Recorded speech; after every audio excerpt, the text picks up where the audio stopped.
निवेदन करूं। भगवान काशी विश्वनाथ, यह काशी विश्वनाथ उत्तर प्रदेश में स्थित है। यह जो काशी विश्वनाथ है ना, भगवान के निर्गुण स्वरूप भी है और सगुण स्वरूप भी है। निर्गुण और सगुण। देखो, भगवान निर्गुण भी है सगुण भी है, इसको ऐसे समझिएगा। कई लोग कहते हैं हम निर्गुण की उपासना करते हैं,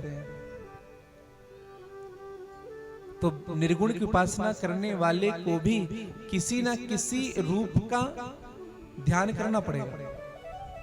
अच्छा, जो निर्गुण की उपासना करते हैं हम उनसे पूछे निर्गुण का मतलब क्या होता है? जिनका न रूप है, न रंग है, न आकार है,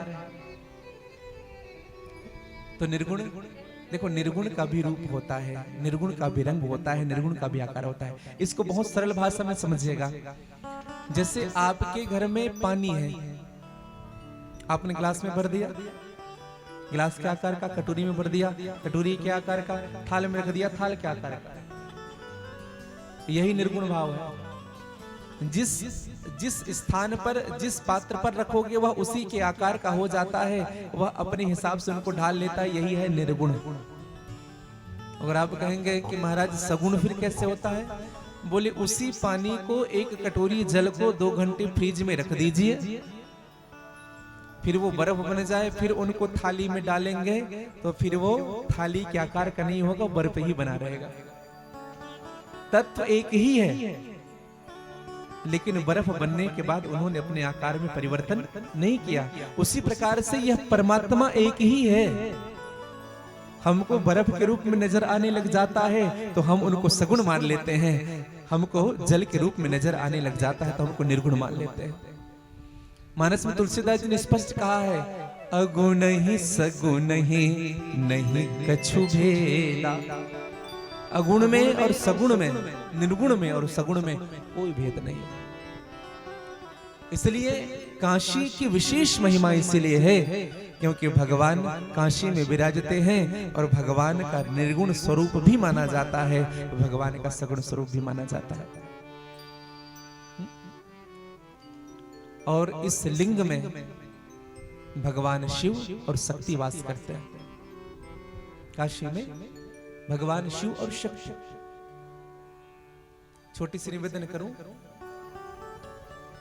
जब समस्त सृष्टि का निर्माण हुआ इस संसार में, संपूर्ण सृष्टि का, तो सबको पता था कि हमारे पिता ये है, हमारे पिता ये है, हमारे पिता ये है।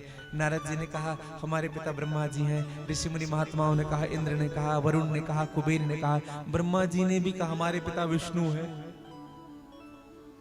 लेकिन भगवान विष्णु के जीवन में प्रश्न उठा कि उनके पिता कौन है। भगवान विष्णु और मां लक्ष्मी क्षोभ से भर गई, कहा कि हमारे पिता नहीं है, हमारे माता कोई नहीं है। और फिर दोनों ने अपने माता पिता की तलाश की। और भैया, तभी मेरे प्रभु भगवान शिव जी प्रकट हुए। शिव जी प्रकट हुए, वंदन किया। भगवान शिव ने कहा तुमको अपने माता पिता को अगर प्राप्त करना है, प्रत्यक्ष रूप से अगर प्राप्त करना है, तो तुम्हें तप करना पड़ेगा, तप करना पड़ेगा तुम्हें। तो भगवान विष्णु और मां लक्ष्मी ने तप किया। और जब तप करने के लिए इस मृत्यु लोक पर जब आए, तो भगवान विष्णु ने प्रश्न किया भगवान शिव से, प्रभु पृथ्वी में ऐसा कोई स्थान हमें नजर नहीं आ रहा जहां हम रह करके तप करें। कोई ऐसा स्थान नहीं है जहां तप करें, क्योंकि मेरा एक शर्त है, जिस पृथ्वी पर एक चींटी तक ना मरा हो हम वहीं पर तप करेंगे। जहां कभी हिंसा नहीं हुई हो वहीं तप होगी। अब बताइए, संसार में कोई ऐसी जगह है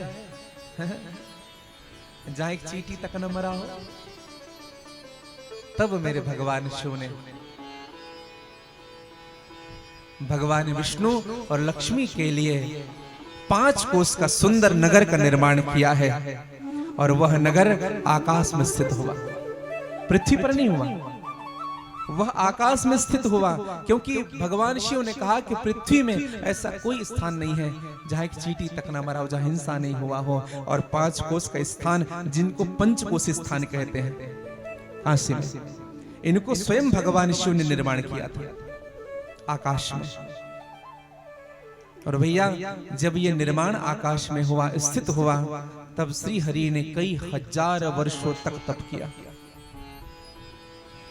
और खूब तप के कारण, परिश्रम करने के कारण जब यह निकला तो सारा आकाश व्याप्त था इसी पंचकोशी में, सारा आकाश। और यह अद्भुत दृश्य देख करके भगवान नारायण, भगवान विष्णु के सिर देख करके आश्चर्य से हिलने लगे, ये क्या हो रहा।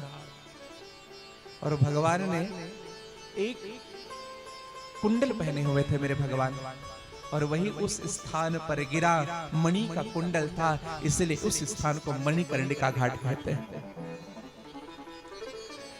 वो स्थान नीचे, वो कुंडल नीचे गिरा, इसलिए मणि के गिरने के कारण वह स्थान मणिकर्णिका हुआ, नाम पड़ा। और इसी पंचकोशी स्थान जब मणिकर्णिका हुआ, तो जब ये नीचे आने लगा स्थापित होने के लिए, जब रखने के लिए, जब भगवान शिव ने कहा कि अब इनको नीचे रखा जाए, तो जब नीचे रखा गया तो जल इनको डुबाने लगे, जल डुबाने लगा। माँ गंगा, इनको उफान आने लगी माँ गंगा में।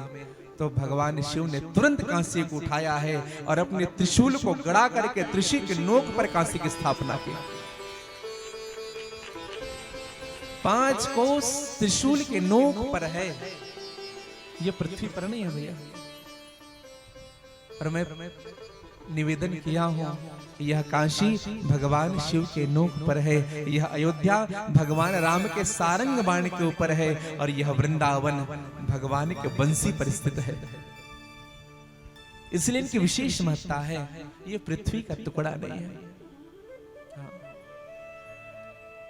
भगवान काशी विश्वनाथ के रूप में प्रकट होते हैं। इन्हों को अविर्मुक्त लिंग भी कहते हैं, जो स्वयं परमात्मा ने इस लिंग का स्थापन किया था। जो काशी विश्वनाथ के दर्शन कर लेते हैं, उस व्यक्ति को इस कलिकाल में जीते जी मोक्ष की प्राप्ति होती है, जो एक बार काशी विश्वनाथ के दर्शन करते हैं।